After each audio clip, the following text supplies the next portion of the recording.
दोस्तों, आज की कहानी है समदन जी। आपकी बेटिया को सब कुछ मायके देने की लगी रहती हैं। दोस्तों, कहानी शुरू करने से पहले अगर आपने चैनल को सब्सक्राइब नहीं किया हो तो कर लीजिए ताकि आपके पास पहुंच सके हर नया वीडियो।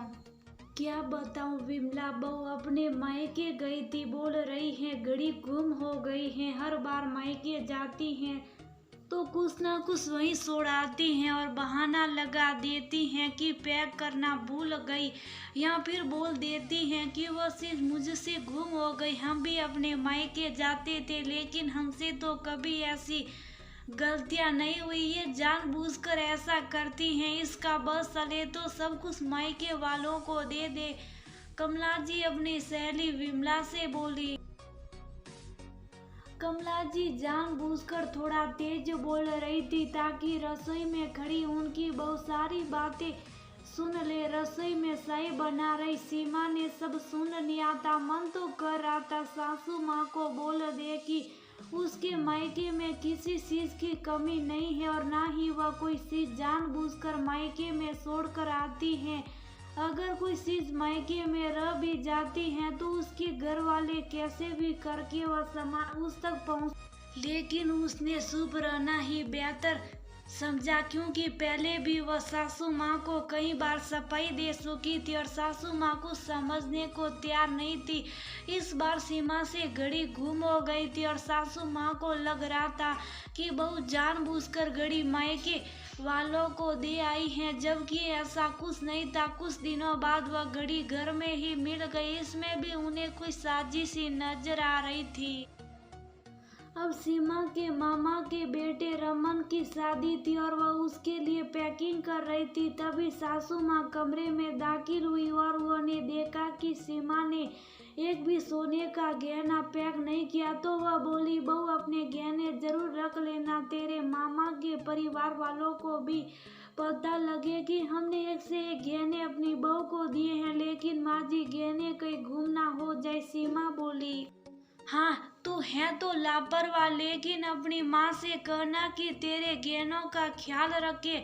कमला जी बोली। इतना सुनकर सीमा ने गहने बैग में रख लिए। अगले दिन सीमा अपने पति संग शादी में शामिल होने निकल ली। सीमा का ननियाल और मायका पास पास ही थे, इसलिए कई मेहमान उसके मायके में ही रुके थे। सीमा और उसका पति तरुण भी सीमा के मायके में ही ठहरे थे।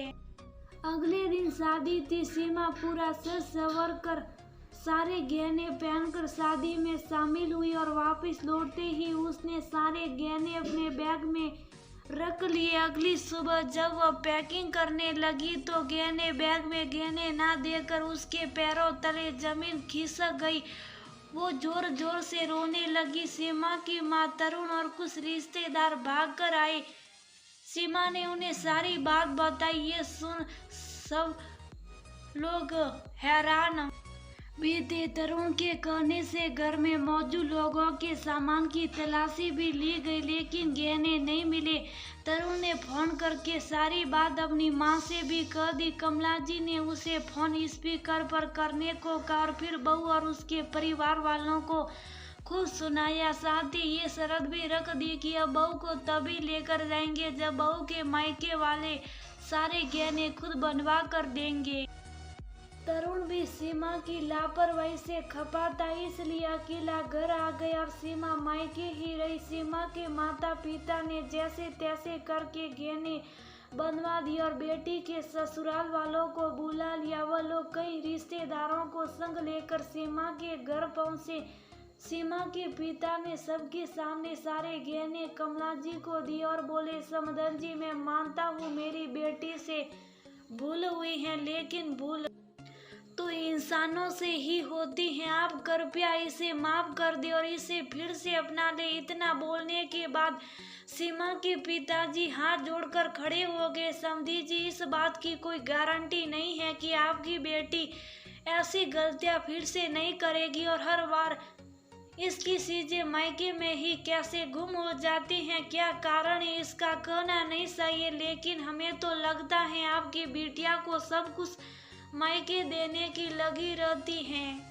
सीमा से पिता का अपमान बर्दाश्त ना हुआ और वह बोली, बस कीजिए माँ जी, चीजें तो आपकी भी गुम होती हैं तो क्या आप सब कुछ मायके देती हैं?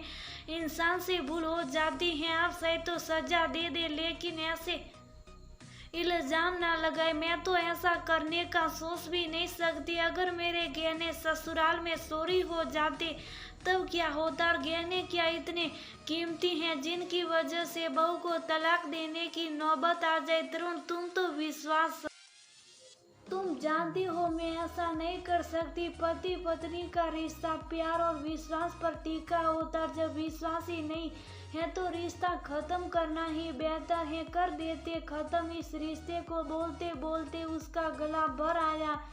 तरुण अब तक गुस्से में था, लेकिन सीमा को रोते देख उसका सारा गुस्सा फुरर हो गया। वह आगे बढ़ा और बोला, सीमा, क्या हमारा रिश्ता इतना कमजोर है जो इतनी छोटी छोटी बातों के लिए तलाक ले लिया जाए? नहीं सीमा, हमारा रिश्ता प्यार और विश्वास और अपनेपन पर टिका। गुस्से के कारण मुझे गहनों से ज्यादा कुछ नहीं दिखा, लेकिन मैं जानता हूँ तुम मुझसे झूठ नहीं बोल सकती और मैं वादा करता हूँ कि आज के बाद कोई तुम पर इल्जाम नहीं लगा पाएगा। शायद मेरी गलती थी जो मैं शुभ रहा। अब तक मुझे गहने नहीं चाहिए, बस तुम साथ चलो।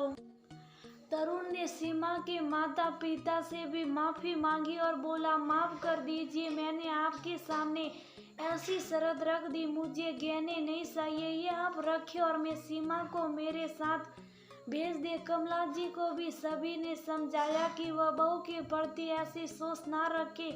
इंसान से चीजें गुम हो जाती हैं, लेकिन छोटी मोटी चीजों की वजह से रिश्तों में दरार नहीं आनी चाहिए।